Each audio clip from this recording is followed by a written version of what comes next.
आपको यहाँ देख के। हमें बहुत अच्छा लग रहा है, अड्डे पे आ गए। हाँ, हम लोग जब मिले तो हमने आपके अतर की तारीफ की, तो आपके जो पैमाने हैं वो बताइए जरा खरीदने के। तो खरीदने के पैमाने ये है कि मतलब कि अतर लगाने से पहले अपने होम मिनिस्टर से, अपनी घरवाली से, अपनी बीवी से पूछ लो कि उनको पसंद है कि नहीं। उन्हें पसंद है तो आपको पसंद है। बताइए हमें उनके बारे में। बस हम लोग गए थे, एक मॉल में गए थे साथ में। नहीं, उनके बारे में विस्तार से बताइए, अपनी होम मिनिस्टर के बारे में, नाम समेत। मेरी पत्नी है मुदिता, शादी से पहले मुदिता लोहानी थी, अब मुदिता काला हो गई। मोदिता।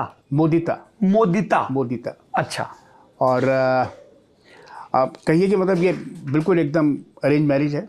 और मैं दिल्ली में शूटिंग कर रहा था एक घाव सीरियल की उस वक्त। किस साल की बात है ये? मेरे को साल याद रहता है कि माइकल जैक्सन आए थे उस समय मुंबई में। 96 उद्योग सेना ने कॉन्सर्ट करवाई थी। हाँ, 96 में। तो 3 दिसंबर हमारा विवाह हुआ था। और उससे पहले मैं यहाँ शूटिंग कर रहा था। और उसी एक पांडे फैमिली थी, तो उन्होंने ऐसी बातों मुझसे कहा कि काला, शादी वादी का विचार है कि नहीं। मैंने कहा है तो सही, पर देखें कब होती है। तो उन्हीं की क्या बोलते हैं रिश्तेदार थी मुदिता, वो नैनीताल में थी उस वक्त। बातचीत हुई, बात आगे बढ़ी, तो शूटिंग मेरी कंप्लीट हो गई। फिर स्पेशली मेरे को वापस आना पड़ा मुलाकात करने के लिए, बातचीत करने के लिए। तो बस सिलसिला। तो आप तो इतना थिएटर किए थे, इतना मुंबई, दिल्ली, सब जगह, और स्वास्थ्य के साथ जगह जगह अचला नागर जी के थिएटर ग्रुप साथ घूमे थे। तो फिर इतना दुनिया देखा आदमी कैसे तय करता है कि थोड़ा नौजवानों को कुछ सीख मिले कि भाई यहाँ विवाह किया जा सकता है?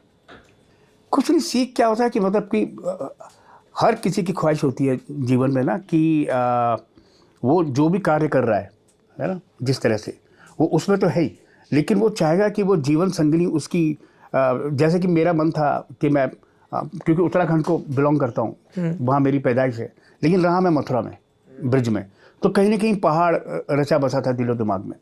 तो मेरे को ये था कि कम से कम पत्नी जो मैं लाऊं वो पहाड़ से हो, उत्तराखंड से हो। और तो उसका कुछ नहीं, एक बहाना बस यही था कि कम से कम वहाँ आना जाना बना रहेगा। बाद में थोड़ी पता था कि मैं आना जाना मेरा सिनेमा की वजह से इतना बढ़ जाएगा कि मतलब कि कोई अगर मुझसे कहेगा कि पहाड़ पे शूट है, मैंने क्या बात कर रहे हो यार, है ना। क्योंकि वो आने जाने में, चढ़ने उतरने में जो पेचीदियाँ अब होती हैं, है ना, उसके बारे में उस समय नहीं सोचा था उस वक्त जी। लेकिन तब तो यही था कि कम से कम ससुराल जाएंगे तो पहाड़ में जाएंगे। और हुआ वही, उस समय वो नैनीताल में थी, और जैसी शादी हुआ थी कुछ समय बाद नीचे प्लेन में हल्द्वानी में उतर गई। अब ससुराल हल्द्वानी में है पहाड़ की बजाय। ये लगभग दामाद जी की शिकायत सा लग रहा है।